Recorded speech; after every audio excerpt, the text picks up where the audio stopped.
Well,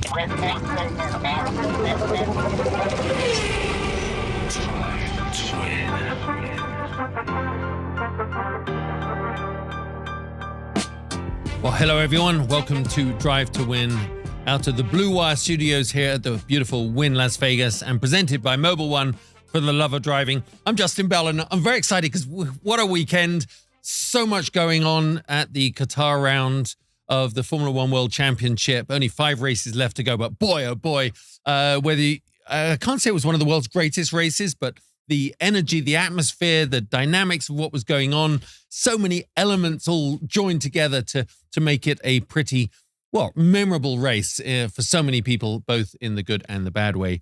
But the big news, of course, unless you are living at the bottom of the ocean, you will know that Max Verstappen tied up his 3rd consecutive World Formula One Drivers' Championship in the sprint race, in the sprint shootout on Saturday.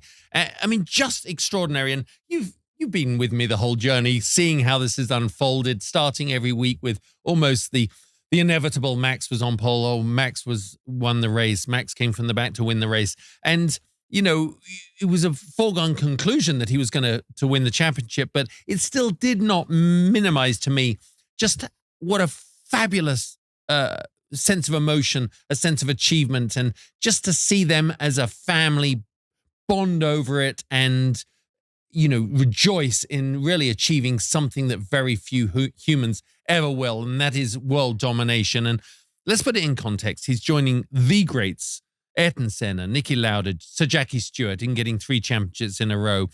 He's broken the record for the most number of laps led in a single season, and we still have 5 races left to go.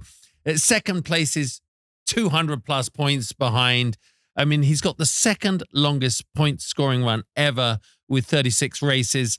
And just to show how controlled, how together he was the whole way through, he was the only driver in the race on Sunday in those remarkable conditions that didn't exceed track limits, not once. So if anyone wants to debate the fact that he is still driving well within his limits and yet crushing the opposition, I'll have that argument any day. But, you know, remember that while we watched Max execute so flawlessly, it is a process. The foundations for that were laid many years ago, whether it was with Dietrich Mateschitz, it was with Helmut Marko, Christian Horner coming on the team, putting his footprint as a great driver and to just understanding the dynamics, the elements that have to come together, the thousands of men and women that put this together, Honda, and what the engine program they put together, Adrian Newey, who quite honestly is the Max Verstappen of the drawing board. And just all this was put together in a sequence that we are now seeing realized. And yes, it won't be forever. 100% Max is going to have someone at some point, and the team, not just someone, the team that come together to take him down. And take him down's a rough word to say, isn't it? But, you know, make him race for every win. But right now, what a role, how incredible, and nothing should be taken away from that. And just to see his father, Jos Verstappen, was a heck of a tough driver on his own. We talked about it quite a few shows ago. He raised Max in a way that, you know, arguably not everybody would want to be raised like, but boy, the end result, a guy that makes $70 or $80 million a year and is the fastest driver, the most complete racing driver on the surface of the planet right now. And boy, he looked so proud. And I was really glad to see that. And, you know, they talked about, when asked how many more championships he'd win. I mean, Max is only 26 years old, guys, 26. That's half my age. Ugh. He has a contract through the end of 28, and he said, I don't know. We'll see. We don't know yet. He said, the good thing is we enjoy it, and he has to enjoy it, and then we'll see. Would be great. I think he's going to be a 5-6-time world champion. But I hope that the conditions for the next few championships are a little bit more like Lewis with him at the end of, you know, a couple of years ago when you really are fighting tete-a-tete. I really enjoyed his in-car radio. I mean, sorry, it's a bit like the Max show right now. But let's honor and respect what he just did. I enjoyed, even when he went out, did you see those opening scenes? When they went out on the track on Qatar, it is in the middle of bloody nowhere. It's on the sand is blowing across. It was a building site until the day before, and the track looked great by the time they'd finished. But the sand, which was just blowing in those high winds across the track, and the car was so slippery to drive. And he giggled and he came on the radio saying, "It's so slippery, it's so slippery." And I was thinking, that's just probably like the same as the little kid go-karting in Holland, in the Netherlands. And he was just having fun out there. Interesting thing about that, though, did you notice a lot of the guys who are known for their car control immediately rose to the top of the timesheets? And I'm talking about like Kimi and Valtteri Bottas and people like that, just because they love rallying. The foundations of their DNA of their skill set is in going sideways. And I'm sure that's not a coincidence that those guys immediately got on it. It was a race weekend of contrast. We had the problem with the Pirelli tires having a frequency vibration wear issue on those severe curbs because of the duration of time they spent on the curbs. Then they had to change that. I mean, boy, I tell you what, they know, the engineers and the engineers and the drivers use every inch of those tracks as we see, and then to bring in 3 or 4 feet of the track and cutting those track limits. No wonder we kept on seeing everyone going off the whole time and going off track limits. And then, of course, starting the race with mandatory pit stops and no more than 19 laps on a tire, I think it was. So, I mean, really unique circumstances for a unique race, and just wonderful. I mean, we can't minimize the fact that Oscar Piastri won the first Grand Prix for McLaren in a long time. It wasn't the full Grand Prix. It was the shootout, the sprint race on Saturday, but he did so in fine form, and he is a guy that is pushing the limits of brilliance too, and he's so young, and it's his rookie season. But let's get to the main race, and we cannot minimize the effects of that heat. And I've personally gone through it at Le Mans. We had a thing with the Vipers. It was in Japan. It was up to like 62 degrees, 64 degrees centigrade in the front engine Viper, and I remember crossing the finish line and I couldn't almost complete the cool down lap. I literally wanted to throw up, wanted to pass out, wanted to do anything, wanted to strip naked in the car. I just wanted to get out of it because once the adrenaline went down, the emotions, the physical toll hits you. And I just really felt for those drivers. It's tough racing in that area of the world, even at night, but I'm sure they're going to be revisiting the temperature. I mean, Ocon threw up during the race. Lance Stroll felt unwell. Logan Sargeant.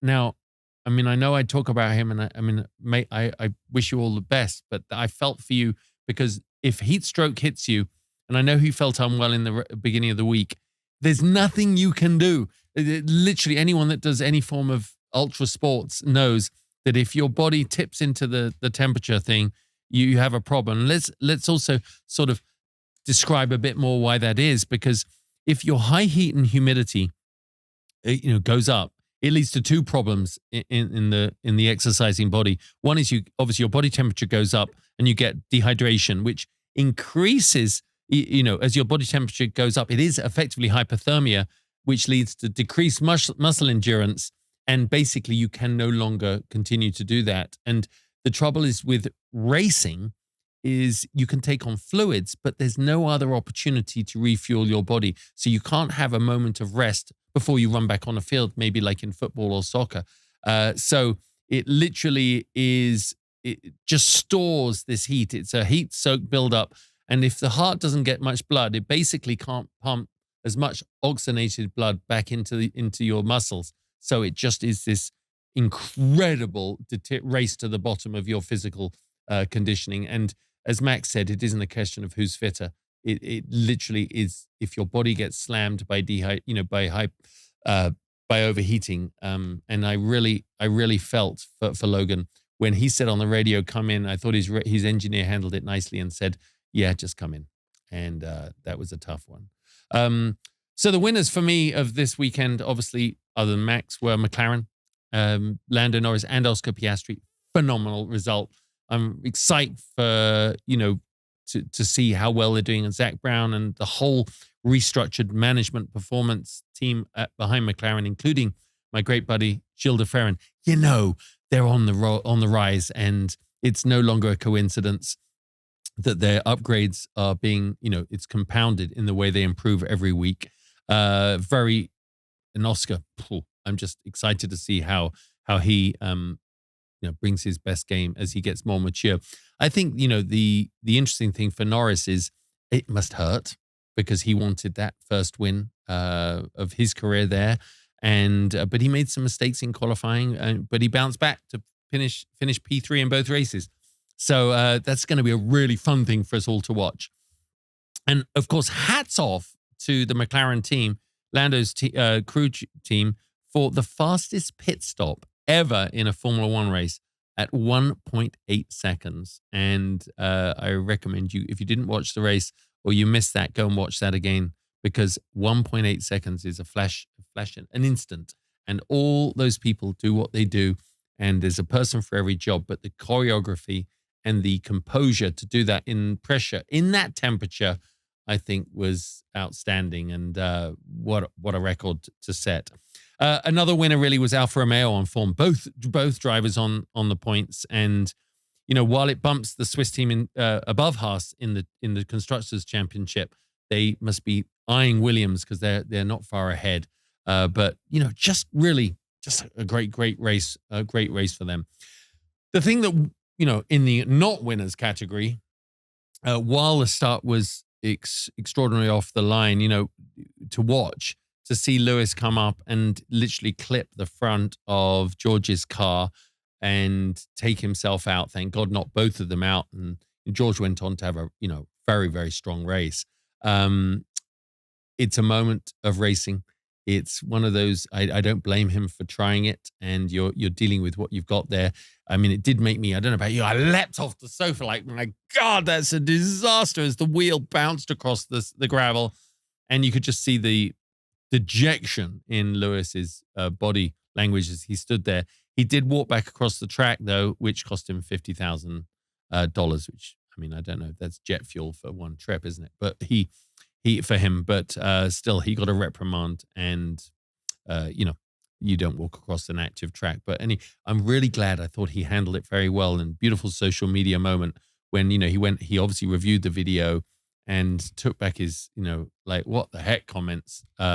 He took full responsibility, and that's what he had to do. But here's my thought. I reckon that Lewis is having to raise this team up all on his own.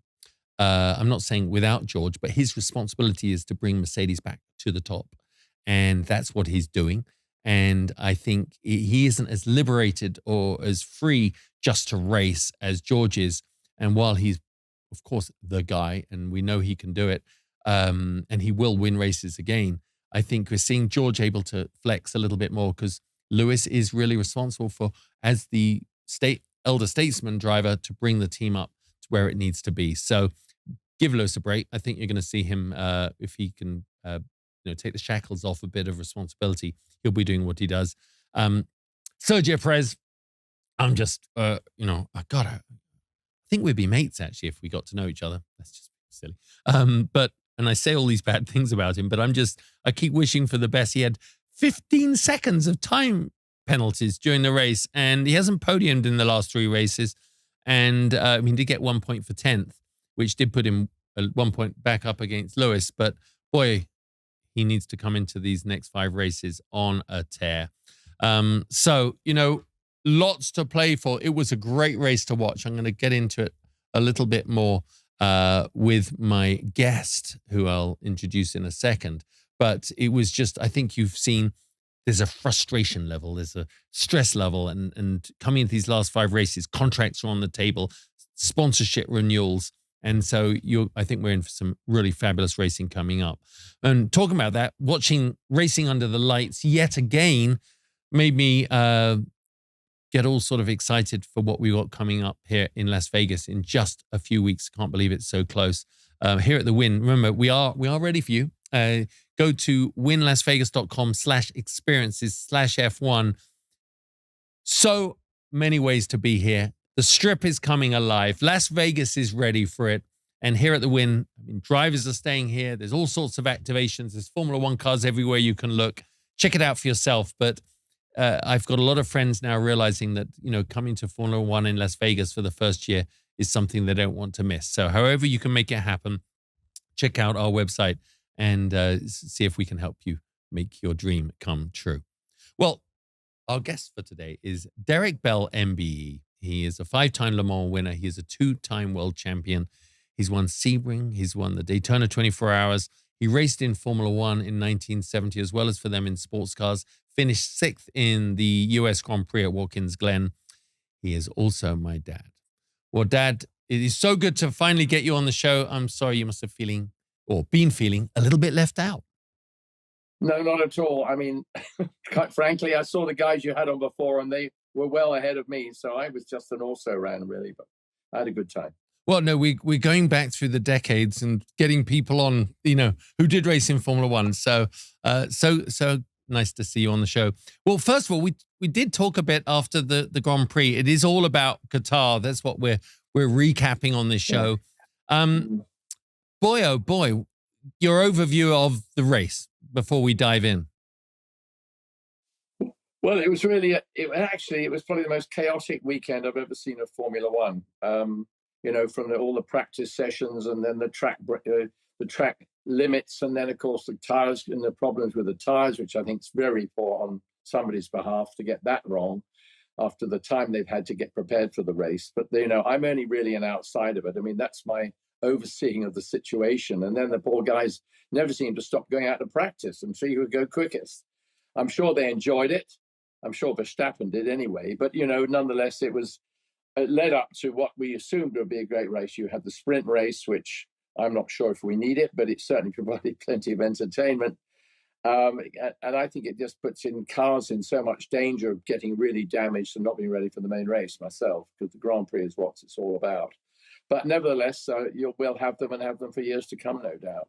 But the actual race itself, wasn't a big surprise. It was sad that Lewis Hamilton had his little moment there with Russell. It was one of those racing incidents which, they'll all look back and go, that was a bit stupid. But, it happened. And that is Formula One. It happens. And usually the first corner or so is the dangerous part when they're all mixed up together. I don't know how they miss each other as it is.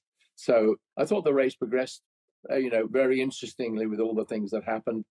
But I mean, I think the tires, to say that there's going to be 4 tire stops really does mean that there's not really any tire management going on. The drivers just hope that they can get through and come in on the right lap and change tires. I can see why it was done in the interest of safety, but that shouldn't have happened in my book. No. Not with the level of Formula One is. No, I mean, you're right, Dad. I actually enjoy, it's funny, when I say dad on a podcast, I'm sure that everyone's in the cars around the country go, Dad, everyone. It's like my son still, by the way. I know you are, but I mean, it brings back a story. I remember the first time we were at Brands Hatch, and the first time I realized you can't yell Dad down a pit lane when everybody in the pit lane is a dad. And I remember I was like 8 and I had to shout Derek, and then you turned around and I worked it out. Well, let's talk about that. That was really bizarre when they announced they had to have the mandatory pit stops, after no more than 18 or 19 laps or whatever on a set of tires. The upside to that, Dad, is we didn't have that ridiculous, well, I find it frustrating situation where in Formula One, the ultimate form of motorsport, arguably, they have to manage tires and roll around at 70% speed. That, I think, is a disservice to us as viewers as well. And we had a race, 3 races ago where they almost did 60% of the race, and you could see they were on cruise control. And I think that's more of a disservice than at least making them change tires the whole time. As Lando Norris said, we did qualifying laps every single lap. And while it exhausted the poor chaps, it did mean we saw more overtaking and we saw a higher race pace than before. I mean, that was the positive upside. Yeah, well, I think they'll learn something from it. I'm not that keen. I mean, the way I look at Formula One, and I know I'm old-fashioned, so you'll have to live with that, everybody that's listening, is the fact that, it's a race between drivers and cars. And I'm sure tires come into it, but they're not the main thing. Without them, there wouldn't be any racing. But we want to see the best drivers in the world driving the best cars and seeing how well they can get on. And to my book, there should be, like one set of tires, get out there and do the race, maybe one fuel stop, which they don't have anymore, but that sort of thing, and then carry on. I am all this stopping and trying to get it. I don't know how the public watching it. We're trying to attract more people in the world of motorsport to watch Formula One and other classes of racing. And all the time, we spend half the time coming in the pit lane, and people at home must go, what's he coming for? He told he's got degradation, and he's got overheating, and he's got this and that. I think there's far too much intrigue and sort of inside stuff, which is rather too technical for people to watch. I mean, you go and watch a soccer game, and you see a bit of leather being kicked around the ball goes around, and somebody scores a goal, and you go, well done, they'll come back and do it all over again. And in cars, we see, in in Formula One particularly, I think we've missed the plot as to why we're doing our racing. And that's just me. I'm sorry. Well, no, you've always been like that. You've always said that about sports cars. You said it about BOP, balanced performance. You said it about multi-class racing. And in Formula One, there is no excuse for it because it is single-class racing. There's 20 drivers, technically the best in the world. Certainly in most cases they are. And it should be pretty simple.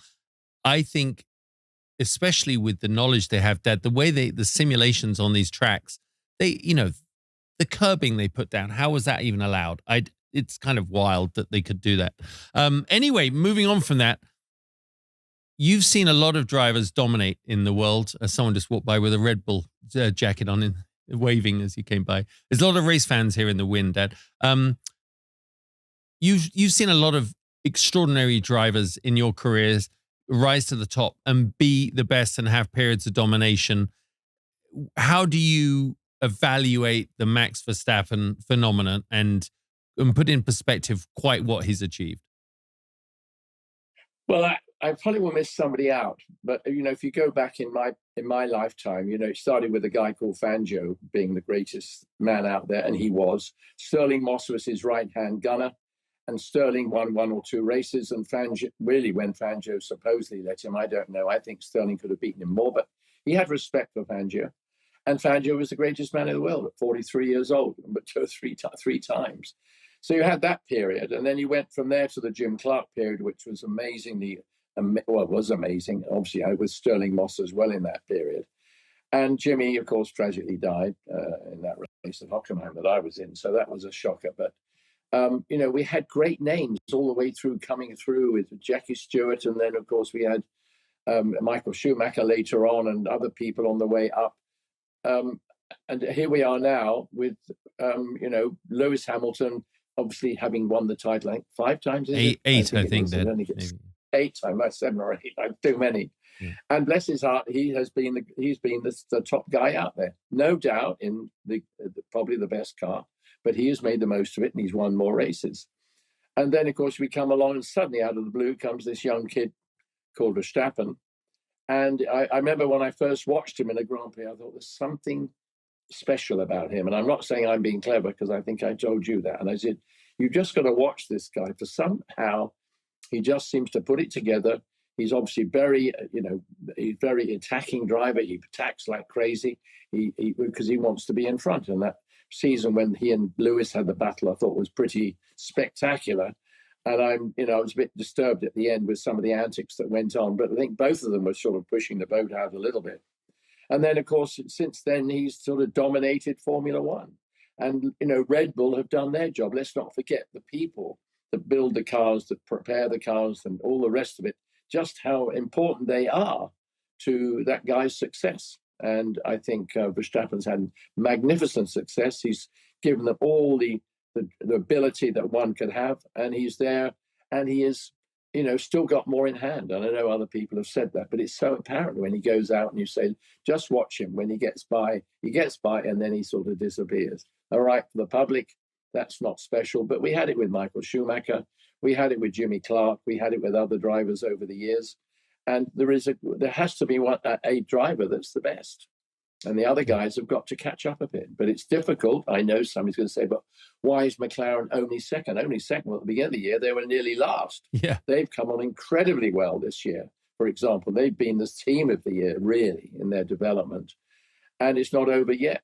But the other teams, well, we know, some of the drivers have renter drivers, if that's the right word. I hate the word really, but chaps that have got the money to come in and have a go and try to see how they get on, and they limp away at the end of it, probably a little bit hurt. But I think we're seeing a special era of Verstappen, and I read today there's talk of him. I don't think he'll retire quite yet, but his whole life isn't racing. He's a different personality. And I think that's why when he gets out there, he drives in a slightly different way. Yeah, it is almost outer worldish. And you always commented, the thing you almost say after every race to me is, you look at their hands and they barely move on the wheel. I think that is obviously the nature of the grip level they have in those cars. But when you watch that in-car and you see the amount of data they're consuming, the amount of just the radio communication, the options they have on the steering wheel to change every single control you can think of on a car from inside. The job of a modern day Formula One driver is while it's not as physical as your day, they mentally, I think, are pushed to a limit that I can't imagine either, and certainly you can't. No, I must admit, I admire them immensely for all the mental output that goes into it. But I feel sorry for them in many ways. I mean, when we used to, I know, in the going back in quite a long time, but, it used to be, before we did qualifying, one of the drivers said the other, well, what time's qualifying going to be over? Well, 4 o'clock. Okay, see you on the first screen at 4:45. Nowadays, the poor guys are on their simulators or nearly, and downloading all that information into their head to go better the next day. And so it's changed a lot, and technology has changed in motor racing immensely. But there was a day when the driver used to go out and have a bit of fun afterwards. But, it seems that then these guys aren't used to it. I mean, there's some players there that want to get out and have a good time, and I'm sure they do when they get their off periods. But they're so busy with it. All right, it's nothing to do with the money they might be earning, they might not be earning, but they're so involved with the running of that car. And I'm sure it started, in my opinion, in the Michael Schumacher days, when you've heard that Michael was sort of in with his engineers till 10:30, 11 o'clock at night, whereas all the other guys used to go back and go and have dinner somewhere. Yeah, and the rest. It's changed a lot. Yeah, I'm not sure that I'm happy with the way these guys are operating, the way that they have to operate. I think it's a lot of pressure. And then above all, you see them at the weekend in all that heat. Yeah. I mean, that we haven't discussed that if you want to. Yeah, I do. I mean, let's discuss it. I mean, let's discuss it because you and I both suffered from heat during our race career. I remember pouring ice water over you at Silverstone. Your feet are in an ice bucket. I mean, I was, watching your father basically throwing up after having got out of a car he just won a race in. You must have been able to, must have had a connection to the way they were feeling. They just couldn't stand up anymore. The heat was obviously outrageous. Oh, yeah. I mean, it was shocking, obviously in our day in a slightly different way. But of course, generally speaking, we were in closed cockpit cars as well. So we didn't get, whereas Formula One is an open cockpit, but they still don't get much air in the cockpit because it's diverted away to sort of try and bring air to the brakes or to the turbos or whatever it is. Yeah. They're trying to cool other areas of the car. So the driver sits in a very hot area. I saw it was 50 degrees, which is 100 and something plus degrees in the race at the weekend. And that's far too hot. It's actually not good for the human body to put up with that. So I think that, that was a bit extreme. And I wonder whether they'll actually go and race there again, actually, because how can they, I mean, they do it at night. So it can be, in the daytime, it's 20 degrees hotter. I know. So how could they do that? No, so, it'll be interesting. Interesting next year. I think the race is later in the calendar next year. But let's just go back to the beginning of the race. And we watched Lewis have, obviously a great start on the outside. George was on the inside, and then Verstappen's stuck in the middle. And, we talked about it a bit yesterday, you and I. Their ability with the grip they have to go around the outside is something, these overtaking maneuvers, that we haven't really seen before. Over the 20 years ago, you didn't have overtaking like that because you had to stick to the racing line. There seem to be so many racing lines now, they can kind of go where they want. But teammate and teammate having an accident is almost, it's a no-go, isn't it? Yeah, I think anybody, and you're not being critical, you're making a statement. The fact is that anybody that sits on the grid of a Grand Prix and sees the red lights go out or the green flag go for you to start the race, then all hell breaks loose and anything can happen. And of course, it invariably does. And one's brain, although it's active, is super active at that point. And perhaps, you make minor misjudgments. I mean, just imagine you're sitting in the car. Those guys have no peripheral vision. They can't see anything sort of really behind their little mirrors on the side with them. Of course, they have a special mirror that looks out the back. I know all that. But you can't look at that in front of you there and then look out the front. So he's looking out over the nose of the car and down. He can see nothing to either side. I don't think that's explained enough. So if anybody's on the outside, they cannot see him. And in the incident that you're talking about, I think that the driver in question, bless him, the most experienced guy in the field, just miscalculated just where he was on the road. Yeah. And you've also said the fact they're going around the corner two abreast. One could never do that in years gone by. There was a particular line through the corner. They didn't relay the surface every time there was a Grand Prix. It was like it was for the Easter meeting at the Easter meeting. And here they are in September on the same surface running similar cars. So there was a very definite line. And if you're wide, you're on the dirt, which would of course be brushed away, but it still was not as good a surface for the tires. However, that was where you went if it was wet. You would often run around the outside of the corner where there was a rougher surface and there was the stuff to sort of help your tires go through the water. But I think the tire thing, like that in those situations is very critical. And I'm staggered to see how they cope virtually the whole way around a lap with side by side. I mean, that was never happening before. So yeah, I mean, good for them. They have amazing courage, one has to say. They do, don't they? The way they stick it on the inside, it then becomes the outside, that then becomes the inside. You're like, oh my God. I mean, it is great racing. And what you just said, something which I think is easy sometimes for me to forget. We've both been in that situation. And of course, while as a viewer, you look down and you see 20 cars and you see them all moving, when you're behind the wheel, you are only dealing with your own little island of activity, aren't you? You can only deal with what's around you. You have no clue that someone's coming up from 3 places behind. No.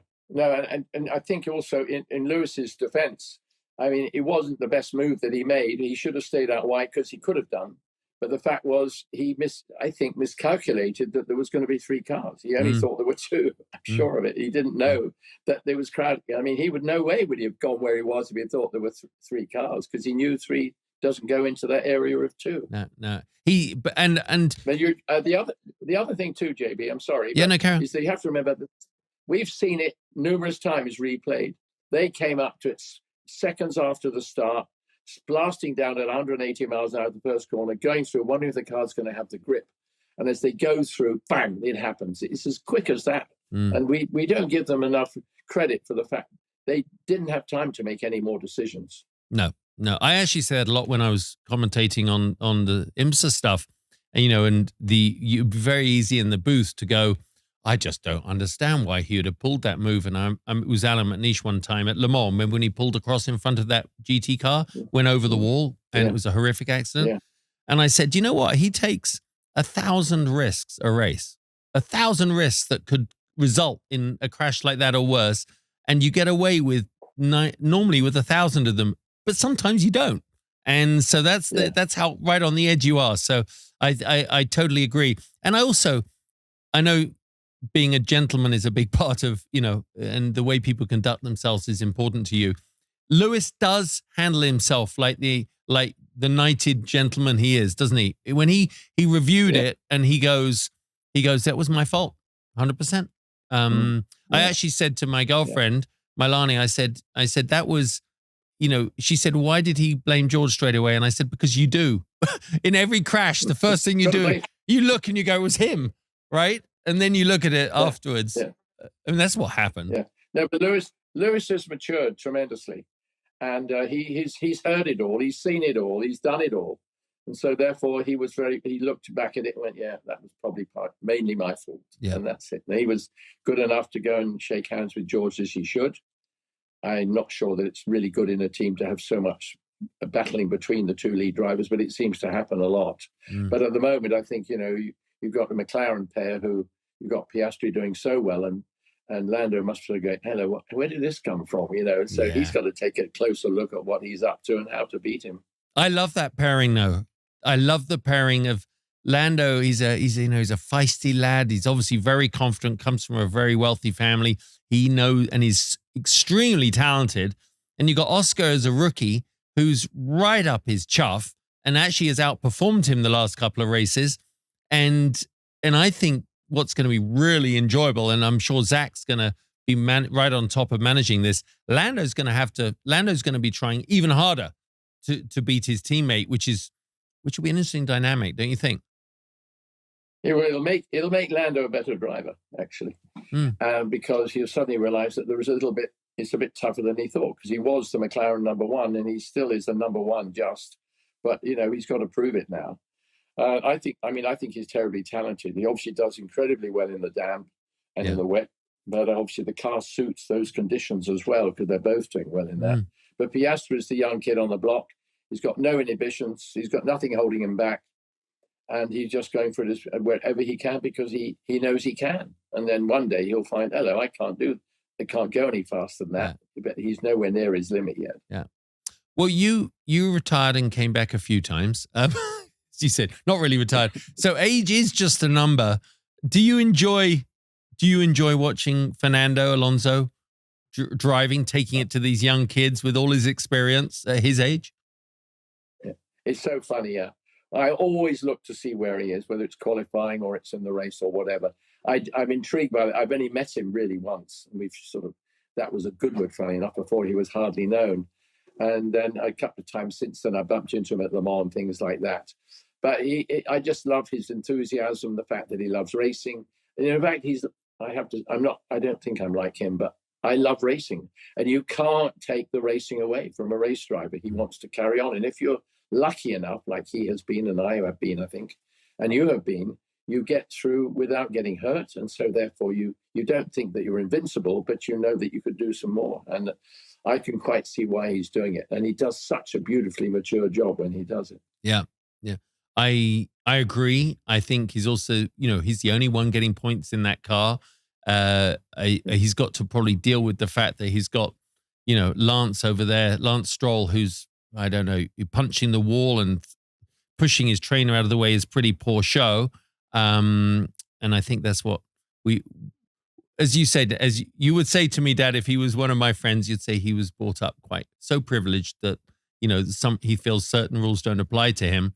But at its core, he's performing badly and he's being demoralized.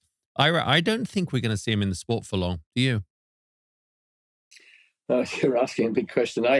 Who knows? Dad's pretty wealthy, but it depends how much he wants to support the team or support his son. Yeah. But I think he'll realize his son isn't. I mean, he's had some good races. He has qualified well. I've seen him race well, but for some reason he's really gone off the boil a bit. Like poor old Perez has gone off the boil, and I wonder about that. Somebody who won a Grand Prix earlier in the year, and now he's halfway down the grid, and that must be tough going. But that's a mental issue. I think Stroll's is that he's good, but not that good. And then, of course, he's not getting the results either. So. Yeah, it is. You know how important it is for young drivers to keep their momentum. Lance, we just talked about, even Sergio Perez. I mean, this is what I was saying to someone last night. He is a multiple race winner. He is on his own as good as the best of the rest, and he's being crushed. At least he had a career and something to draw on, so he's been given the grace within the team. We know with Andretti coming, that at least they got their FIA approval, and hopefully that'll bring in, if they get the FOM approval, it'll mean that they'll be able to be on the grid. A lot of hurdles to overcome, but maybe bringing in more American sponsors, more American drivers. I think we're going to reflect back on Logan Sargent as, a great kid. He had a lot of, he was obviously fast enough to get in the seat, and Williams seem to keep giving him their support, but he is in an absolutely skull-crushing situation, isn't he? The morale, and you saw me go through it a couple of times in my career. You couldn't hit an apex with both hands. You couldn't even win it if no one else was competing. It's like you've lost the plot. How do you look at him, and do you think he should be? Do you think someone else should be given a go? to say, yeah, definitely somebody else. There's other drivers out there who I would say were more experienced and should be in that drive, because it's awful to say I had never heard of him until he sat in that Grand Prix car at the beginning of the year. Most drivers you've heard have come through Formula 2. I mean, look at, Piastri. He's come up through Formula 2. He's led the championship. He won the championship. It's sort of stuff that I came through. You remember I rode Formula 2 way back. And in those days, you had a race against Jimmy Clark and Graham Hill and Jackie Stewart. All the top Formula 1 drivers were racing Formula 2 with you. So you learned how competitive you were. But I think I can't help but think there are more drivers in America that should be in a top team like Andretti Racing, who should be getting the break, and I'm sure that will happen. Yeah, I agree. And there's a lot of drivers there's guys in IndyCar and NASCAR that should give the opportunity to drive, in a team like that. I mean, the world has been waiting for an all-American team. Well, for goodness sake, let's have it. I love it. Well said. Before we're going to do a little fun question and answer thing in a minute, but just for the audience, give us a fun Enzo. You race for the man, for Enzo Ferrari in Formula One, which is something that today's Formula One drivers still, it's the only thing they probably trade with your era, is not the danger, not, maybe the girls, maybe everything else, but the chance to race for Enzo Ferrari. What's a fun, and what's your first memory of Enzo Ferrari and a good story to share? Well, I mean, the first time I met him, it was one morning. I had my test drive with 11 other guys or 12 chaps at Monza the day before, and they said, "You've got the drive, come down to Maranello." Went down, stayed in the hotel, and then morning went to the went to the factory, which I'd never been around before, and was shown around. There was nobody there. I mean, I said, it was a Wednesday. And I remember I said, all the cars are there, everything, all ready to go, but no people on a Wednesday. And I said to the chap showing me around, I said, so who, what's happening? Where is everybody? He said, they're on holiday. I thought, a holiday? I mean, what are they doing having a holiday in the middle of the week? And which I then learned when I spent more time in Italy, it meant it was a sciopero, which means they're on strike. But that was my first sort of hello, welcome to Ferrari. And then round the corner comes this amazing man, sort of with tinted glasses, hair swept back beautifully, immaculately, and a raincoat over his shoulders. And he was obviously El Commendatore, and he was walking towards me. The guy with him, bringing him in, he said to me, with me, said, "Oh, here comes El Commendatore now. He is the one on the left." As if there was any doubt which one. It was Enzo Ferrari. But that wonderful sight of him walking with all his cars actually on the assembly lines right beside him as he walked down towards me. And if somebody could have got a photograph of Enzo walking with those cars, they would have been on the front of every damn magazine. But then there was nobody but me, and we didn't do selfies in those days. Ah, it's a good memory, Dad. Well, it is now time for the Mobil 1 pit stop for the love of driving. I'm going to ask you a few questions and enjoy the answers. Who was the driver on the grid that you were always worried about when you were in single-seaters in terms of pace? Clay Regazzoni. Wow, good answer. Your biggest regret in racing? That I never drove a full season in Formula One. But I'm still here, and I had another 30 years of motorsport through sports cars. So I would not say I wished I'd done it. I'd like to have done a season and got out of it all right, but too many of my colleagues had accidents, and I'm glad to say I managed to survive it all. So we obviously. Your best racing moment? Oh, now you know what that is. You know the answer. I know. I'm just throwing that in there. I was driving with my son, Justin, in a McLaren in the Le Mans 24 Hour, and Andy Wallace, another great British driver. And we led the Le Mans 24 Hour for 16 hours, only to finish third, nonetheless. But it was to be on the winner's rostrum with your son on Father's Day was the most memorable day of my racing life. When you were starting racing, do you think it was for the speed, the money, or the girls? Don't know, really. I know it was purely the speed. There was no money. We got paid so little, we didn't get anything in the start. I mean, I was in Formula 3, Formula 2, and we just did it with our own money as we went struggling through, thanks to my stepfather. the Colonel, and everybody got to know him. And then I got the chance to go and test drive for Ferrari in my beginning of my 4th season. So, it was pretty special to get that opportunity. And it was really the speed and the glamour. And of course, the girls came within that. And of course, the fact that at the end of it, I suppose one earned a bit of money, but I never earned much out of it. I did it. I mean, we all did it for wanting to win. All we want to do is win race. You can ask any Formula One driver. Probably even Verstappen would say he didn't do it for the money. He did it because he wants to be world champion. Yeah. Why do you think I did it? You had nothing else to do. Fair enough. Fair enough. No, it's not right. But you were a damn good driver. I remember when you drove me around the Nürburgring, and I thought, my God, he really knows how to drive. You were a natural. Yeah. So that's why, I want to encourage you. Yeah. What did you say? Yeah, it's perfect. I'd hate for you to go on, actually. Do you remember the word that went through your mind when I told you I wanted to race? Well, I couldn't use them on English-speaking television, to be honest. But I thought, well, I suppose that solves the problems of which colleges he go to study what he doesn't want to study. So, he told me he wanted to do it, and so we did it the best way we could. Whether it was the best way, I'm not sure, but it's almost the way I did it, and it sort of worked for me. It should have worked for you better, I think, but you managed to drive in all sorts of formulae. And, you just were sort of in the wrong place at the wrong time to get the really good drives to get you a little bit further along. But you can't blame on what you did. You drove for factory teams, and then you did really well. So you won Le Mans, and you won the World Championship in sports cars, albeit in GT1 or GT2, whatever. It was fantastic. You had a bloody good career, but you could have done better. Yeah, I agree too. Oh, I just thought of this. And I know the answer. Your own career led to so many amazing things, and you enjoyed my career, but I get, it's almost a rhetorical question. I think you're prouder now that I do this for a living than when I drove a racing car. Well, because I think you're doing something you really wanted to do. You really wanted to do it, and you've worked bloody hard at it. Being a driver, it didn't fall into place the way it should, and sort of you didn't just go up the table the way you should. You should have just been in a better drive, and you've done well. I can't believe you weren't good enough to do it.